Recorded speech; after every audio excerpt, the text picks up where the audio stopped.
once upon a midnight dreary, while I pondered weak and weary over many a quaint and curious volume of forgotten lore. While I nodded, nearly napping, suddenly there came a tapping, as of someone gently rapping at my chamber door. "'Tis some visitor," I muttered, tapping at my chamber door.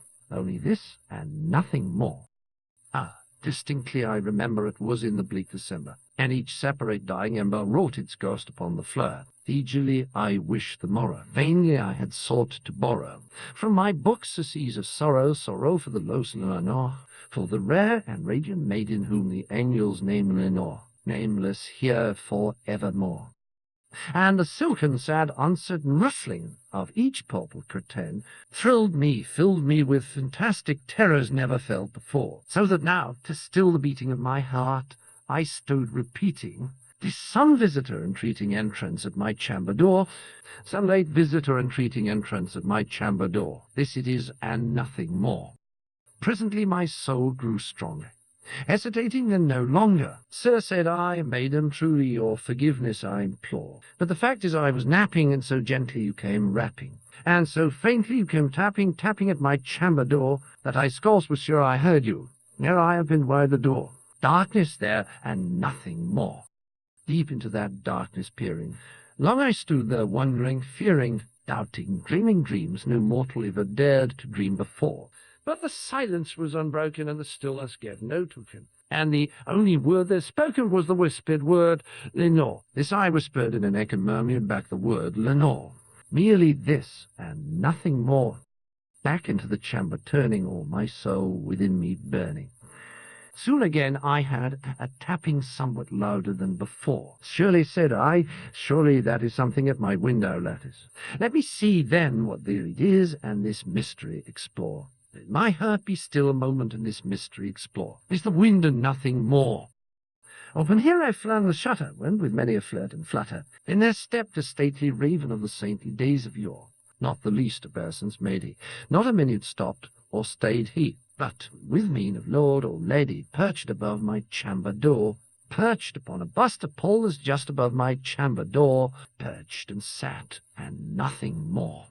Then this ebony bird beguiling my sad fancy into smiling. By the grave and stern decorum of the countenance it were, filthy, crispy, shorn, and shaven, thou, I said, art sure no craven. Ghastly, grim, and ancient raven, wandering from the nightly shore. Tell me what thy lordly name is on the night's Platonian shore, quoth the raven nevermore.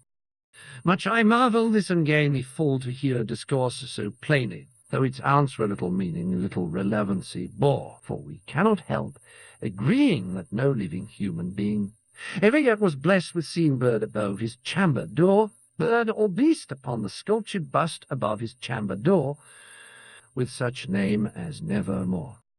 But the raven, sitting lonely on the placid bust, spoke only that one word, as if his soul in that one word he did outpour. Nothing farther than he uttered, not a feather than he fluttered, till I scarcely more than muttered, "Other friends have flown before. On the morrow he will leave me, as my hopes have flown before." Then the bird said nevermore. Startled at the stillness broken by reply so aptly spoken, "Doubtless," said I, "what it utters is its only stock and store, called from some unhappy master, whom a merciful disaster followed fast and followed faster, till his songs one burden bore, till the dirges of his hope that melancholy burden bore, of never, nevermore." But the raven still beguiling all my fancy into smiling, straight I wheeled a cushioned seat in front of bird and bust and door.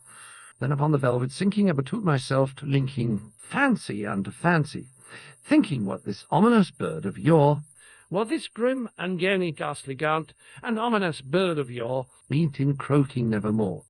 This I sat engaged in guessing, but no syllable expressing, to the full whose fiery eyes now burned into my bosom's core. This and more I sat divining, with my head at ease reclining on the cushion's velvet lining that the lamplight gloated o'er, but whose velvet violet lining with the lamplight gloating o'er she shall press our nevermore. Then, methought, the air grew denser, perfumed from an unseen censer, swung by seraphim whose footfalls tinkled on the tufted floor. "Wretch," I cried, "thy God hath lent thee, by these angels he hath sent thee. Respite, and nepenthe from thy memories of Lenor. Quaff this kind, nepenthe and forget this los Lenor. Quoth the raven, nevermore. Prophet, said I, thing of evil, prophet still, if bird or devil, whether tempest sent or whether tempest tossed thee here ashore, desolate ye it all undaunted, on this desert land enchanted, on this hung by her or haunted, tell me truly, I implore, is there balm in Gilead? Tell me, I implore, quoth the raven, nevermore. Prophet, said a thing of evil, prophet still, if bird or devil, by that heaven that bends above us, by that God we both adore, tell this soul with sorrow laden, if within the distant Aden it shall clasp a scented maiden whom the angels name Lenore. Clasp a rare and radiant maiden whom the angels name Lenore, quoth the raven, nevermore. Be that word a sign of parting, bow or fiend, I shrieked, upstarting. Get thee back into the tempest and the night's Plutonian shore. Leave no black plume as a token of that lie thy soul hath spoken. Leave my loneliness unbroken, quit the mist above my door. Take thy beak from out my heart, and take the form from off my door, quoth the raven, nevermore. And the raven, never flitting, still is sitting, on the pallid bust of Paulus just above my chamber door, and his eyes have all the seeming of a demon's that is dreaming. And the lamplight o'er him streaming throws his shadow on the floor, and my soul from out that shadow that lies floating on the floor shall be lifted nevermore.